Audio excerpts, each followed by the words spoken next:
আজি সাহিত্য সভা সভাপতি পৰমানন্দ ৰাজবংশীয়ে তেখেতে লেকচাৰ দিলে বহুত দেৰি আৰু মোক বহুৱাই থলে 1.5 ঘণ্টা তেওঁ অদৰকে লেকচাৰ দিলে তেওঁ একো কাম নকৰে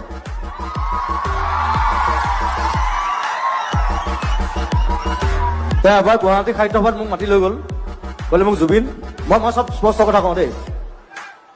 মোৰ লোক ধাক একো নাই তেওঁ মোক মাতি লৈ গ'ল যে জুবিন তুমি আমাৰ পইচা পাতি নাই সাহিত্য সভা ঠিক আছে সাহিত্য সভা অ'কে মই যাম গৈ মই 1 ঘণ্টা এনেই গান গালোঁ একো নাই অ'কে আমাৰ গুৱাহাটী মিউজিচিয়ানে বজাইছে চব মোৰ ভাই বন্ধু তাৰপিছত মোক এটা পেকেট এটা দিছে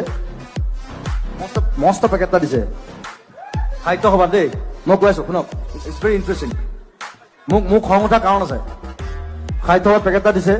মস্ত বহাইছোঁ কিতাপ দিছে মই কিতাপ দিলে ভাল পাওঁ গছ দিলে ভাল পাওঁ কিতাপ দিলে ভাল পাওঁ মই ঘৰত লৈ গ'লোঁ ৰাতিপুৱা বাৰু কোনো নাই বাৰু মই চবকে ভাত খুৱাইছোঁ সাহিত্য সভাত ভাত খোৱা নাই কিন্তু মই খুৱাইছোঁ